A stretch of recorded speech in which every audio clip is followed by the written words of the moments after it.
Jake was a 14-year-old boy who loved adventure. His father, Mr. Carter, was a wise and caring man who always tried to guide him, but Jake often ignored his advice. One day, Jake's friends planned a hiking trip in the mountains. Excited, he begged his father to let him go.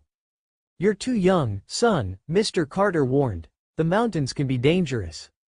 "But Dad, I'll be fine. Everyone else is going," Jake insisted. Mr. Carter sighed.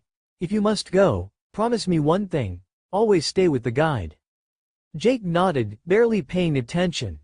When they reached the mountains, the fresh air and towering trees filled him with excitement. They hiked, laughed, and explored. But then, Jake noticed a beautiful waterfall and wandered off to get a closer look. By the time he turned back, his friends were gone. He was alone. Panic set in. He called out, but only the rustling leaves answered. As night fell, fear gripped him. He was cold, hungry, and lost. Back home, Mr. Carter was devastated. He called the police, but hours passed with no sign of Jake.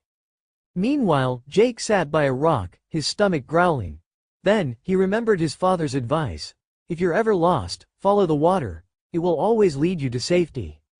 Determined, Jake spotted a small stream nearby and began walking along its flow.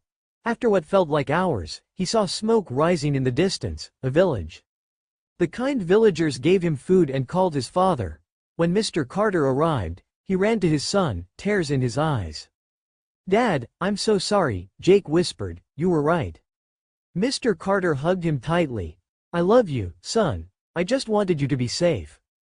From that day on, Jake never ignored his father's advice again. Lesson: this story teaches the importance of listening to parental advice. Parents guide their children out of love and experience, not to restrict them but to protect them. Jake's journey shows that ignoring wisdom can lead to danger, but remembering and following good advice, even late, can help find the way back. It also highlights the value of survival skills, like staying calm and using knowledge in tough situations. Lastly, it reminds us that apologizing and learning from mistakes is a sign of growth and maturity. Jake